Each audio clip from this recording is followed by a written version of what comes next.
Hello बच्चों, स्वागत है आपका एक बार फिर से हमारे YouTube चैनल सौरभ फिजिक्स में। तो कैसे हैं आप सब बढ़िया, वेरी गुड। हम लोगों ने पिछले लेक्चर में बात करी थी ओम्स लॉ पे, ओमिक और नॉन ओमिक कंडक्टर्स क्या होते हैं, डायनामिक रेजिस्टेंस क्या होता है, तो इन चीज़ों की बात कर ली थी।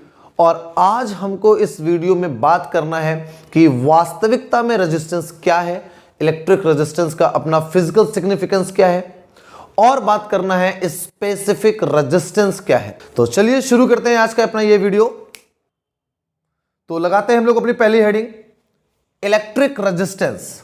हमारा टॉपिक यहीं से स्टार्ट होगा आज का, इलेक्ट्रिक रेजिस्टेंस। क्या होता है इलेक्ट्रिक रेजिस्टेंस भाई? तो देखिए, हम लोग बात कर चुके थे बेटा, ओम्स लॉ होता है V is directly proportional to I, V is equal to IR। जैसे ही प्रोपोर्शनैलिटी का सिंबल हटा, अनुक्रमानुपाती का चिन्ह हटा, तो एक कांस्टेंट आया R। इस R को ही ओम ने क्या नाम दिया था भैया? रेजिस्टेंस नाम दिया था, इलेक्ट्रिक रेजिस्टेंस। तो R बराबर लिखा जा सकता है V अपॉन I। अगर आपने पिछला लेक्चर नहीं देखा है तो पहले आप उसको देखिए, वहां पर हमने कुछ बातें बताई थी। जैसे उसमें हमने ये बताया था कि R is equal to V upon I, Ohm's law नहीं है। अगर उसमें R की वैल्यू कांस्टेंट है तब ओम्स लॉ है, और R की वैल्यू कांस्टेंट नहीं है जैसे नॉन ओमिक कंडक्टर्स में होता है, तो ये फॉर्मूला वहां भी काम करता है, R is equal to V upon I, लेकिन वो ओम्स लॉ नहीं है, ये एक सिंपल सा रिलेशन है। तो R is equal to V upon I, ये एक बेसिक सी डेफिनेशन है R की, बेसिक डेफिनेशन। ओम्स लॉ नहीं है भैया, ये याद रखिएगा। अगर R की वैल्यू कांस्टेंट है तो ये ओम्स लॉ बन जाएगा, और अगर R की वैल्यू कांस्टेंट नहीं है तो ये ओम्स लॉ भी नहीं है। तो हम इसी डेफिनेशन को, जो जर्नल एक फॉर्मूला है हमारे पास, चाहे ओमिक कंडक्टर हो चाहे नॉन ओमिक हो, ये सब में काम करता है। इसी को हम क्या बोलते हैं? इसी को हम लोग बोलते हैं इलेक्ट्रिक रेजिस्टेंस। तो हम डेफिनेशन क्या लिख सकते हैं? The ratio of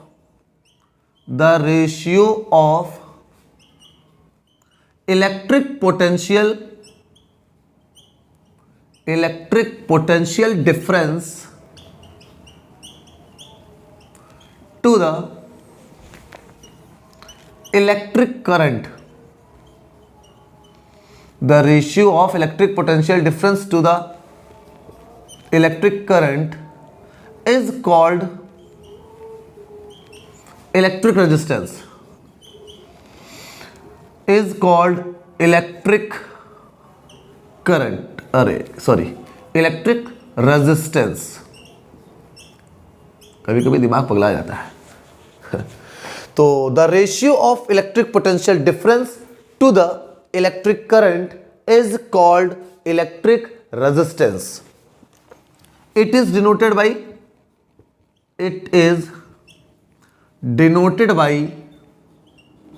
capital R। तो फॉर्मूला आपको पता ही है, R is equal to V upon I। The ratio of electric potential difference to the electric current, the ratio of electric potential difference to the electric current is called electric resistance. V और I का जो ratio है उसको ही हम क्या बोलते हैं? Resistance बोलते हैं। तो इसकी यूनिट क्या होनी चाहिए भैया? वोल्ट पर एम्पियर। भैया पोटेंशियल डिफरेंस का यूनिट होता है वोल्ट, और करंट का यूनिट होता है एम्पियर। तो इसका यूनिट क्या बन के आएगा? वोल्ट पर एम्पियर। बट इस पूरे को ही हमने क्या नाम दिया है? ओम नाम दिया है, ओम। इस पूरे को ही ओम लिखा जाता है। तो जनरली हम लोग इसको क्या लिखते हैं भैया? ओम ही लिख देते हैं। तो इसकी यूनिट है ओम। कोई समस्या भाई? डायमेंशनल फॉर्मूला क्या होता है इसका? डायमेंशनल फॉर्मूला की अगर हम लोग बात करें तो V अपॉन I से निकालना होगा हमको। तो V का डायमेंशनल फॉर्मूला कितना होता है? तो अगर हम R का डायमेंशनल फॉर्मूला निकालें तो डायमेंशनल फॉर्मूला ऑफ V और डायमेंशनल फॉर्मूला ऑफ I ऐसा लिखना पड़ेगा। R का dimensional formula is equal to V का डायमेंशनल फॉर्मूला अपॉन I का। V का डायमेंशनल फॉर्मूला आप कैसा निकाल सकते हैं भाई? तो V का फॉर्मूला आप जानते हैं W/Q, पोटेंशियल डिफरेंस का फॉर्मूला है हमारे पास, V is equal to W/Q। W का डायमेंशनल फॉर्मूला होता है बेटा mL2T-2 और Q का होता है AT, ये होता है। तो यहां से V का निकल के आ जाएगा mL2T-2, ये T ऊपर जाएगा तो भैया -2 और ये वाला T ऊपर जाकर के क्या बना लेगा -3। नहीं समझे? अरे भैया -2 तो ऊपर लिखा हुआ है ना, नीचे वाला T ऊपर जाएगा तो माइनस का 1 और पहुंच जाएगा, तो -2 और -1 -3 बना लेगा। ये वाला A ऊपर जाएगा तो A -1। तो V का जो आ जाएगा पोटेंशियल डिफरेंस का डायमेंशनल फॉर्मूला वो मिल जाएगा हमको mL2T-3A-1। नीचे करंट है भैया, करंट तो फंडामेंटल क्वांटिटी है ही है, उसका तो पता ही है A होता है। इस वाले A को अब ऊपर भेज दो तो mL2T-3A-2। तो R का हमको जो डायमेंशनल फॉर्मूला मिलेगा वो मिलेगा mL2T-3A-2। ये याद रखने वाली बात है, इंपॉर्टेंट टाइप का है, एग्जाम में पूछा जा सकता है। ये तो बेसिक सी बात है एकदम। डेफिनेशन क्या है, डायमेंशनल फॉर्मूला क्या है, यूनिट क्या है, कि डेफिनेशन क्या है इसकी, the ratio of electric potential difference to the electric current is called electric resistance. कि किसी तार के सिरों के बीच में हमने जो भी पोटेंशियल डिफरेंस लगाया है और जो करंट उसमें चल रही है, फ्लो हो रही है, उसका जो रेशियो है, अनुपात है, उसको ही कहा जाएगा वैद्युत प्रतिरोध।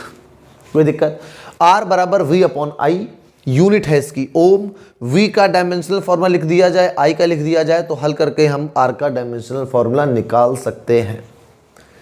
अब हम बात करना चाह रहे हैं कि भैया इलेक्ट्रिक रेजिस्टेंस का मीनिंग क्या है, इलेक्ट्रिक रेजिस्टेंस क्या है। तो जैसा कि नाम से समझ में आ रहा है, रेजिस्टेंस मतलब रेजिस्ट करना, प्रतिरोध, रोकना, रुकावट, अवरोध, कुछ भी कह लें। होता क्या है बेटा कि जो हमारे पास मेटल्स हैं, उन मेटल्स के अंदर में एटम्स होते हैं। हमने इस चीज को भी एक्सप्लेन किया हुआ है पूरा, ड्रिफ्ट वेलोसिटी वाले टॉपिक पे वाला वीडियो आप देख सकते हैं। जैसे सोडियम ले लिया जाए, अगर हम मेटल के नाम पे सोडियम ले लेते हैं, तो सोडियम का जो एक एटम है वो अपनी आउटर मोस्ट ऑर्बिट से एक इलेक्ट्रॉन बाहर निकाल देगा, क्योंकि उसका इलेक्ट्रॉनिक कॉन्फ़िगरेशन होगा 2 8 11 होता है इसका एटॉमिक नंबर, तो एटॉमिक नंबर इसका 11 है, परमाणु क्रमांक। तो 11 होने की वजह से इसका इलेक्ट्रॉनिक कॉन्फ़िगरेशन जो आएगा भैया वो कितना आएगा, वो आ जाएगा 2 8 1, 8 2 10 11। तो हर एक एटम अपना क्या करना चाहता है, हर एक मटेरियल क्या करना चाहता है, अपना ऑक्टेंट कंप्लीट करना चाहता है, स्टैक पूरा करना चाहता है। तो वो अपनी बाहरी वाली जो ऑर्बिट है उसका एक इलेक्ट्रॉन बाहर निकाल दे, या तो सोडियम की बात कर रहे हैं, या तो इलेक्ट्रॉन निकाल दे या तो 7 इलेक्ट्रॉन ले ले। तो आपको पता है कि वो एक इलेक्ट्रॉन को बाहर निकाल देगा। तो एक एटम एक इलेक्ट्रॉन डोनेट करेगा, दूसरा एटम दूसरा इलेक्ट्रॉन, तीसरा एटम तीसरा इलेक्ट्रॉन, ऐसे हर एटम इलेक्ट्रॉन निकालेगा। तो ढेर सारे इसके पास इलेक्ट्रॉन हो जाएंगे जो चलने के लिए फ्री हैं, मूव कर सकते हैं। ये जो हमारे एटम होंगे, ये जो हमारे एटम हैं, उन्होंने सबने एक एक इलेक्ट्रॉन को निकाल दिया। तो ये इलेक्ट्रॉन जितने बने हैं उनको हम फ्री इलेक्ट्रॉन बोलते हैं, ये भी हम बात कर चुके हैं। तो ये जितने फ्री इलेक्ट्रॉन्स हैं वो सब के सब इन एटम्स के बीच का जो स्पेस है ये यहां पर घूमते हैं, सब इस तरीके से घूम सकते हैं, ऐसे ऐसे मूव करते हैं ढेर सारे जो इलेक्ट्रॉन्स हैं। तो ये इलेक्ट्रॉन जब इस तरीके से चल रहे होते हैं तो ये इलेक्ट्रॉन बेटा इन आयन से, ये जो इलेक्ट्रॉन त्याग दिया है, इलेक्ट्रॉन बाहर निकाल दिया है, इसके पास सबके पास पॉजिटिव चार्ज आ जाएगा। तो ये जो इलेक्ट्रॉन है वो बार बार इन एटम से क्या करते हैं बेटा, टक्कर मारते हैं। क्या मारते हैं, टक्कर। तो इनको जाना है इस एंड तक, लेकिन इस सिरे से इस सिरे तक जाना है, लेकिन वो सीधे ना जा करके, इलेक्ट्रॉन सीधे ना जा करके वो टक्कर मारते हुए जाता है। एक एटम से टकराएगा, वो दूसरी तरफ चला जाएगा, फिर दूसरे से टकराएगा, इधर चला जाएगा, फिर टकराएगा, उधर चला गया, फिर हो सकता है टक्कर मार के वापस भी चला आए, फिर यहाँ टक्कर हुई, फिर वो चला जाए। जाना उसको एक एंड से दूसरे एंड तक है, लेकिन वो सीधे ना जाकर टक्कर मारते मारते मारते मारते बड़ी मुश्किलों से बेचारा किनारे तक पहुंच पाता है। एक एंड से दूसरे एंड तक जाने में जो टक्कर हो रही है, ये जो कोलिजन्स हैं, यही है रेजिस्टेंस। कंडक्टर में इलेक्ट्रॉन का एक एंड से दूसरे एंड तक जाने में जितना ज्यादा कोलिजन होगा, एटम के साथ में, आयंस के साथ में कहीं ज़्यादा बेहतर है, क्योंकि इलेक्ट्रॉन त्यागने के बाद एटम हमारे आयंस बन गए हैं। तो आयंस के साथ जितनी ज़्यादा कोलिजन होंगी, जितनी ज़्यादा टक्कर होंगी, उतना ही ज़्यादा रेजिस्टेंस है। मतलब रेजिस्टेंस हम कह किसको रहे हैं भैया? कोलिजन को। Resistance is directly proportional to collision. जितनी ज़्यादा कोलिजन उतना ज़्यादा रेजिस्टेंस है उसका। इलेक्ट्रॉन नहीं पहुंच पा रहा है भैया, इलेक्ट्रॉन को पहुंचने में समस्या है। इसी कोलिजन को हम क्या कह रहे हैं भैया? रेजिस्टेंस। समझ में आ रही है बात कि इलेक्ट्रॉन एक एंड से दूसरे एंड तक जा रहा है, तो रास्ते में ये बीच में जो आयंस मिल रहे हैं भैया, आयंस, ये जितने भी आयन हैं, ये आयन से कोलाइड करेगा ही करेगा, कोलिजन होगा ही होगा, उसको आप खत्म ही नहीं कर सकते। तो ये कोलिजन ही रेजिस्टेंस है। टक्कर खत्म करने का बस एकमात्र तरीका है कि आप जितने भी एटम हैं उनको बाहर निकाल दो, भीड़ कम कर दो अंदर। अगर आप एटम निकाल के भीड़ कम कर देंगे तो रास्ता साफ हो जाएगा, आराम से इलेक्ट्रॉन चलेगा। लेकिन ये संभव नहीं है, क्योंकि कोई भी मटेरियल हो वो किससे बना होगा? बना ही वो एटम से होगा। जब उसके एटम ही निकाल लोगे तो उस मटेरियल का एग्जिस्टेंस ही खत्म हो जाएगा, अस्तित्व ही खत्म हो जाएगा। मेरी बात समझ पा रहे हैं कि अगर किसी मटेरियल से आप उसके एटम ही घसीट लोगे, छिना लोगे, अलग कर दोगे, तो क्या बचेगा उसके पास? खत्म। तो हम किसी भी मेथड से रेजिस्टेंस को पूरी तरीके से खत्म तो नहीं कर सकते। हाँ, कम कर सकते हैं, हम कम कर सकते हैं किसी तरीके से। इसकी जो टक्कर वक्कर है उनको हम स्लो कर सकते हैं। जैसे जैसे हम इसका टेम्परेचर कम करेंगे तो इसकी कोलिजन्स क्या होंगी? कम होंगी। ये हो सकता है, टेम्परेचर के कम करने से इसकी कोलिजन कम होती है, एरिया वेरिया की ज़्यादा कर देने से भी कोलिजन कम होती है। अभी आगे बात आएगी स्पेसिफिक रेजिस्टेंस में, तब बात करेंगे। लेकिन खत्म नहीं हो सकता, क्योंकि एटम जब तक रहेगा तब तक टक्कर तो कहीं ना कहीं होगी, और टक्कर होगी तो रेजिस्टेंस होगा। तो इलेक्ट्रिक रेजिस्टेंस की डेफिनेशन आपके पास ये है। और एग्जैक्टली वो होता क्या है? तो अब ये याद है, टक्कर होती है। इलेक्ट्रॉन जब किसी मटेरियल के अंदर चलता है, किसी मटेरियल के अंदर चलता है, अगर इलेक्ट्रॉन चल सकता है उस मटेरियल में, कंडक्टर की बात कर रहे हैं तो कंडक्टर में चलेगा, इंसुलेटर की बात करोगे क्या ही चलेगा, सेमीकंडक्टर में कुछ चल सकते हैं। तो जहां पर भी इलेक्ट्रॉन चलेगा वहां पर टक्कर होगी, और टक्कर को ही क्या कहा जा रहा है? कोलिजन कहा जा रहा है। जितनी ज्यादा टक्कर उतनी ज्यादा कोलिजन, जितनी कम टक्कर उतनी कम रेजिस्टेंस। तो ओके, आगे हम बात करते हैं। इसके आगे अगला टॉपिक हमारा है, जल्दी से उसको निपटा देते, छोटा सा है वो। इसके आगे अगला टॉपिक है बेटा इलेक्ट्रिक कंडक्टेंस। क्या टॉपिक है भैया? Electric conductance. देख लो भैया, जल्दी से इसको निपटा देते हैं। आसान टॉपिक है आज के। इलेक्ट्रिक कंडक्टेंस क्या है? बेसिक डेफिनेशन है। अब रेजिस्टेंस का मतलब है रुकावट, और कंडक्टेंस का मतलब है जो चलने के लिए अनुमति दे। तो जाहिर सी बात है, जितना ज्यादा रेजिस्टेंस उतना कम कंडक्टेंस।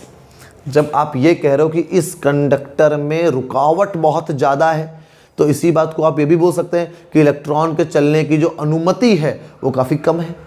या अगर इलेक्ट्रॉन बड़ी आराम से चल रहा है, इसका मतलब रुकावट काफी कम है।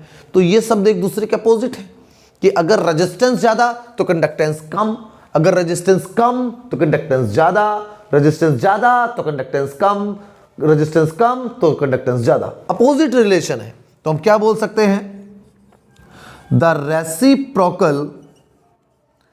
रेसिप्रोकल ऑफ इलेक्ट्रिक रेजिस्टेंस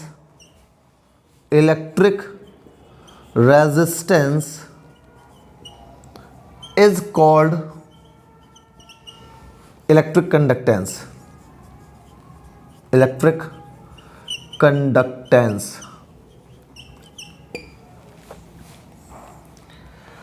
वैद्युत प्रतिरोध के व्युत्क्रम को, उल्टे को क्या कहा जाता है भैया?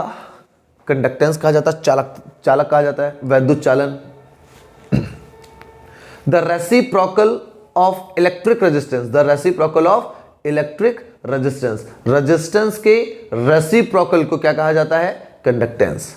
It is denoted by G। तो G is equal to 1/R बन जाएगा।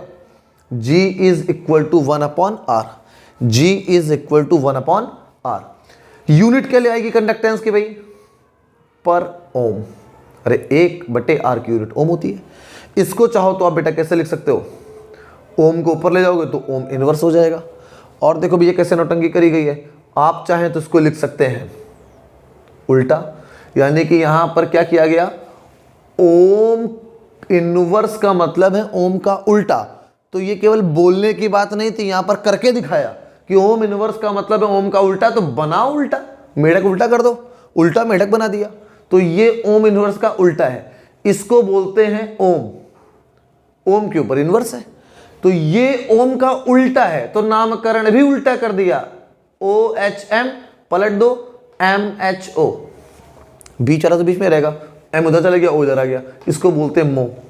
इसको क्या पढ़ते हैं हम लोग, मो पढ़ते हैं। और इसका एक नाम और है, एक नाम होता है साइमन, साइमन, क्योंकि ये भी ओम का ही नाम है। ओम का पूरा नाम क्या था, जॉर्ज साइमन ओम। तो जो साइमन था वो कंडक्टेंस की यूनिट बन गई और ओम रेजिस्टेंस की यूनिट बन गई, तो उनके नाम से ही ले लिया गया, जॉर्ज साइमन ओम से ही। तो आप कंडक्टेंस की भैया क्या क्या यूनिट ले सकते हैं, पर ओम, ओम इनवर्स, मो या फिर साइमन, कुछ भी लिख सकते हैं। अगर इसका डायमेंशनल फॉर्मूला लिखने की बात आएगी तो डायमेंशनल फॉर्मूला क्या आएगा इसका, तो डायमेंशनल फॉर्मूला का लिखना होगा जी का, तो डायमेंशनल फॉर्मूला ऑफ जी अगर लिखेंगे तो जाहिर सी बात है आर वाले का उल्टा लिखना है। तो आर वाले का क्या था, 1/r करेंगे ML2 T-3 A-2, साइन उल्टे हो जाएंगे सारे, m ऊपर जाएगा m-1, l ऊपर जाएगा l-2, t ऊपर जाएगा प्लस का, a ऊपर जाएगा प्लस का। तो ये वाला जो डायमेंशनल फार्मूला है ये g का है, ऊपर वाला जो लिखा था ये r का था, तो r यहाँ m प्लस का था, यहाँ माइनस का, ये प्लस का, ये माइनस का, ये माइनस का तो प्लस का, ये माइनस का तो भी प्लस का। कोई दिक्कत? तो ये हमारी बेसिक दो डेफिनेशन हो गई हैं, इलेक्ट्रिक रेजिस्टेंस और इलेक्ट्रिक कंडक्टेंस। किसी को अगर कोई समस्या हो तो आप पूछ सकते हैं नीचे कमेंट पे। तो चलिए हम लोग अगला टॉपिक देखते हैं, स्पेसिफिक रेजिस्टेंस। चलिए देखते हैं हम लोग स्पेसिफिक रेजिस्टेंस क्या होता है या रेजिस्टिविटी क्या है। देखिए भैया, जो किसी भी वायर का रेजिस्टेंस है R, किसी भी वायर का जो रेजिस्टेंस है वो दो चीजों पर निर्भर करता है। पहला उसकी लेंथ पर, ज्योमेट्री की हम बात कर रहे हैं, बाकी टेम्परेचर पर भी डिपेंड करता है, एरिया और प्रेशर पर भी डिपेंड करता है, हम ज्योमेट्री की बात करेंगे। तो रेजिस्टेंस जो है वो तार की लेंथ के डायरेक्टली प्रोपोर्शनल होगा। रेजिस्टेंस किसी वायर के लेंथ के डायरेक्टली प्रोपोर्शनल है और एरिया के इनवर्सली प्रोपोर्शनल है। ये बात सबको समझ में आनी चाहिए, किसी भी वायर का जो रेजिस्टेंस है वो उसकी लेंथ के डायरेक्टली प्रोपोर्शनल होता है और एरिया के इनवर्सली प्रोपोर्शनल होता है। ये अनुक्रमानुपाती है और एरिया के साथ में व्युत्क्रमानुपाती है। इसको आप ऐसे समझ लें, जैसे एक रोड है, एक रोड है और वो रोड बहुत ऊबड़ खाबड़ है, बहुत ज़्यादा प्रतिरोध से भरी है, उसमें अगर हम चलेंगे तो काफ़ी रुकावट का सामना करना पड़ेगा, रेजिस्टेंस है वहाँ पर, रोड में दिक्कत है, हम चलेंगे तो हमको दिक्कत होगी। तो एक जो रोड है उसकी लंबाई है अपनी, कुछ ना कुछ तो लंबी रोड होगी। अगर ये रोड बहुत ज़्यादा लंबी है और काफ़ी लोग इसमें चल रहे हैं, ये रोड काफ़ी ज़्यादा लंबी है, तो सोच के देखो कि अगर रोड काफी लंबी है तो जब इस पे चलोगे तो आपको काफी देर तक उन ऊबड़ खाबड़ गड्ढों का सामना करना पड़ेगा। ये ऊबड़ खाबड़ गड्ढे एक तरीके से वही टक्कर वक्कर है जो इलेक्ट्रॉन की आयन के साथ हो रही है, तो रेजिस्टेंस है। जितना लंबा रोड है उतनी देर तक, उतनी ज्यादा समय तक आपको इन टक्कर का, इन गड्ढों का सामना करना पड़ेगा, तो उतना ही ज्यादा रेजिस्टेंस बढ़ गया, उतनी ज्यादा हमारे लिए मुसीबत बढ़ गई।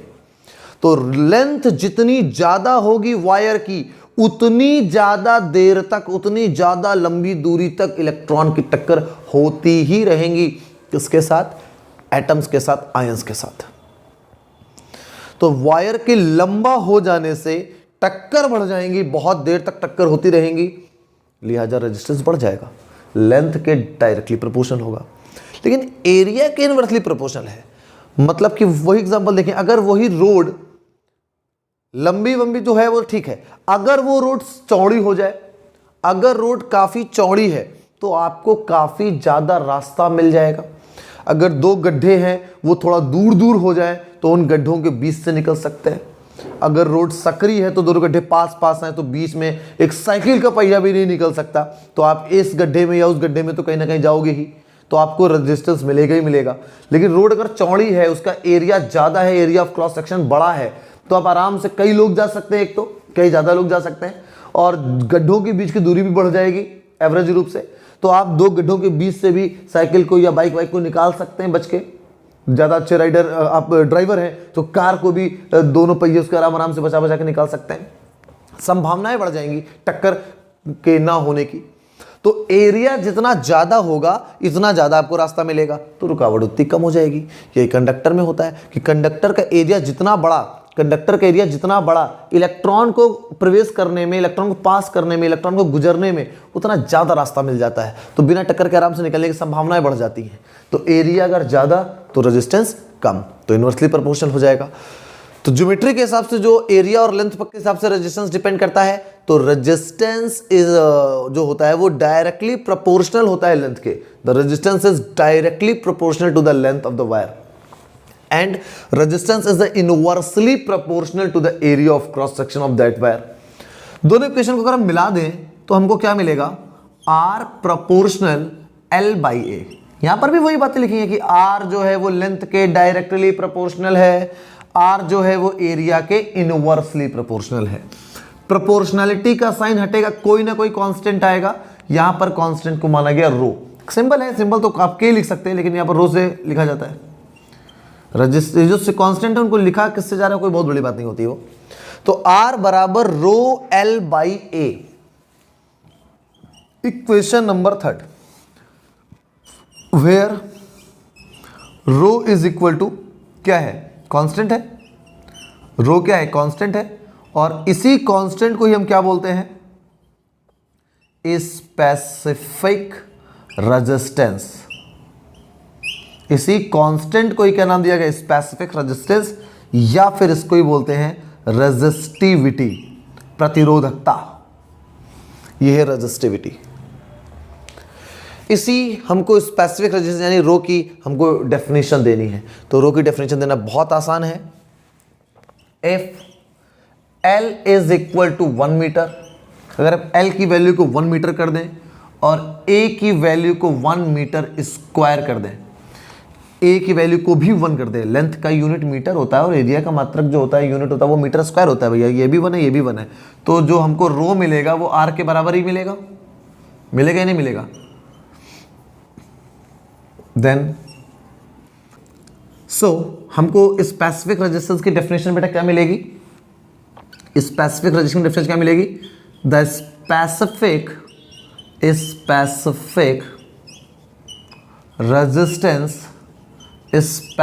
रेजिस्टेंस और resistivity is the resistance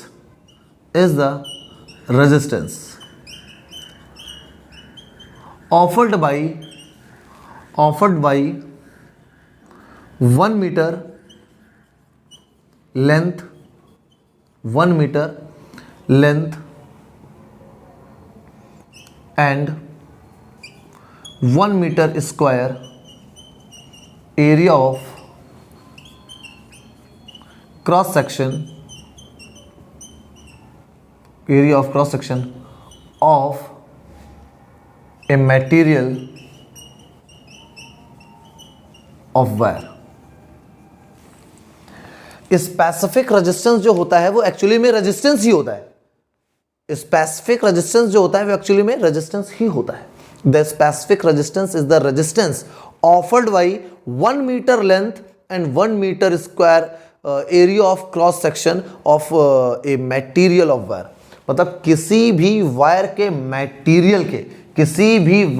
material के 1 मीटर लेंथ और 1 metre square area of cross section का अगर हम वायर ले लें तो उसका जितना रेजिस्टेंस होगा वही उसका स्पेसिफिक रेजिस्टेंस होगा। माने कि अगर हम कॉपर का 1 मीटर का हम एक वायर ले लें, उसका एरिया ऑफ क्रॉस सेक्शन भी जितना है वो 1 मीटर स्क्वायर का ही बने। कॉपर का वायर है जिसका लेंथ 1 मीटर है और एरिया ऑफ क्रॉस सेक्शन भी 1 मीटर स्क्वायर है, 1 है इसका मतलब यूनिट है उसका भी। तो इस पूरे वायर का जितना भी रेजिस्टेंस होगा वही उसका स्पेसिफिक रेजिस्टेंस होगा। समझ पा रहे हैं? जैसे अगर हमने किसी चीज़ का स्पेसिफिक रेजिस्टेंस बताया कि 2.4 इंटू 10 टू द पावर -3 है, यूनिट क्या निकलेगी भैया इसकी? अगर आप यूनिट देखेंगे तो रो की जो यूनिट बनेगी बेटा, रो इज इक्वल टू आर, ए का मल्टीप्लाई एल को बटे में। तो रो की जो यूनिट बनेगी वो आएगी ओम, मीटर स्क्वायर बटे मीटर, तो मीटर बनेगा, तो ओम इंटू मीटर। तो रो की जो यूनिट बन गई, वैल्यू जो है वो 2.4 into 10 to the power -3 ohm metre है वैल्यू। अब इसका क्या मीनिंग हुआ कि ये जिस मटेरियल की वैल्यू है, ये विशिष्ट प्रतिरोध, स्पेसिफिक रेजिस्टेंस, रेजिस्टिविटी कुछ भी कह लें, उसका मीनिंग ये है कि अगर इस वायर का, इस मटेरियल का आपने क्या ले लिया, 1 मीटर लंबा तार ले लिया और 1 मीटर स्क्वायर का एरिया ले लिया उसका, तो उसका रेजिस्टेंस कितना आएगा? यही आएगा। समझ पा रहे हैं कि अगर किसी वायर का हम 1 मीटर ले लें और उसका एरिया भी 1 मीटर हो, लेंथ भी 1 मीटर, एरिया भी 1 मीटर, तो उसका जो रेजिस्टेंस होगा वही उसका स्पेसिफिक रेजिस्टेंस होगा। बस इतनी सी कहानी है। मुद्दा ये है कि ये स्पेसिफिक रेजिस्टेंस और रेजिस्टेंस में डिफरेंस क्या है? तो बेटा जो रेजिस्टेंस है वो वायर की प्रॉपर्टी है, जो रेजिस्टेंस है वो वायर की प्रॉपर्टी है, और स्पेसिफिक रेजिस्टेंस जो है वो मटेरियल की प्रॉपर्टी है। मतलब अगर आपने कॉपर के ही 2 वायर लिए हैं, कॉपर के 2 वायर हैं, एक कॉपर का वायर ये है और एक कॉपर का वायर ये है, दोनों के एरिया में कुछ अंतर हो सकता है, दोनों की लंबाई में तो अंतर दिख ही रहा है, थोड़ा सा मान लेते हैं एरिया में डिफरेंस है, थोड़ा उसको मोटा बना देते हैं। ये दोनों ही कॉपर, ये भी कॉपर है, ये भी कॉपर है, तो दोनों की लेंथ अलग अलग है, दोनों की लेंथ अलग अलग है, दोनों के एरिया अलग अलग है। तो यहां पर देखें लेंथ अलग अलग है, एरिया अलग अलग है, तो दोनों के आर के मान भी अलग अलग आएंगे।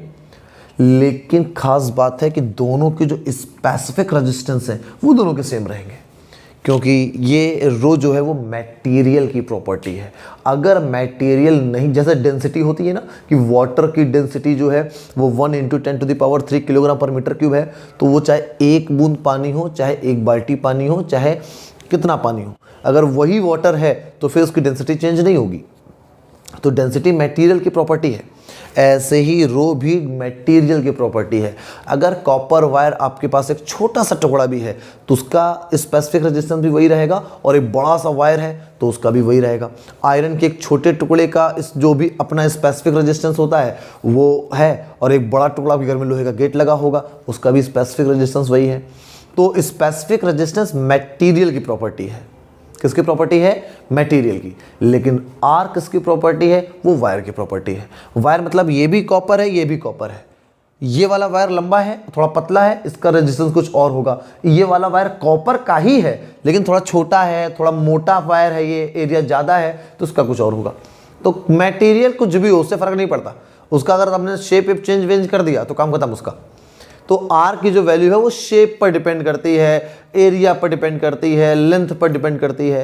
रो की वैल्यू इन चीज़ों से फ्री है, वो केवल मटेरियल पर डिपेंड करती है और टेम्परेचर पर डिपेंड करती है। रो की वैल्यू टेम्परेचर पर डिपेंड करती है, आर भी करता है, रो भी करता है, लेकिन हम टेम्परेचर की बात अभी नहीं कर रहे हैं। तो यहाँ पर टेम्परेचर को हटा दें तो बाकी और किसी भी चीज़ पर रो डिपेंड नहीं करता। रो की वैल्यू एक कॉन्स्टेंट ही रहेगी अगर टेम्परेचर को चेंज ना किया जाए तो इतनी सी बात हमारी स्पेसिफिक रेजिस्टेंस को लेकर के थी। इसी में एक टॉपिक और है, स्पेसिफिक रेजिस्टेंस के बाद में स्पेसिफिक कंडक्टेंस। स्पेसिफिक कंडक्टेंस देख लेते हैं इसको भी जल्दी से, छोटा सा टॉपिक है बिल्कुल। Specific conductance. स्पेसिफिक कंडक्टेंस क्या होता है बेटा? स्पेसिफिक कंडक्टेंस क्या होता है? स्पेसिफिक कंडक्टेंस स्पेसिफिक रेजिस्टेंस का उल्टा। जैसे अभी आपने कंडक्टेंस देखा था रेजिस्टेंस का अपोजिट, तो स्पेसिफिक कंडक्टेंस स्पेसिफिक रेजिस्टेंस का उल्टा। इसको सिग्मा से लिखा जाता है, तो सिग्मा इज इक्वल टू 1/ρ। जैसे G बराबर 1/r था, तो ऐसे ही सिग्मा बराबर 1/रो। स्पेसिफिक रेजिस्टेंस के उल्टे को क्या कहा जाता है? रेसिप्रोकल को स्पेसिफिक कंडक्टेंस कहा जाता है। यूनिट्स की भी आप समझ जाओगे। इसका यूनिट क्या बनेगा? 1/ओम मीटर। ये ऊपर जाएगा तो ओम इनवर्स इंटू मीटर या साइमन इंटू मीटर आप लिख सकते हैं। मो भी बना सकते हैं उस ओम इनवर्स को, मो भी लिख सकते हैं। तो स्पेसिफिक कंडक्टेंस है, इसका दूसरा नाम है कंडक्टिविटी। जैसे इसका नाम है रेजिस्टिविटी, ऐसे इसका नाम है कंडक्टिविटी। ओके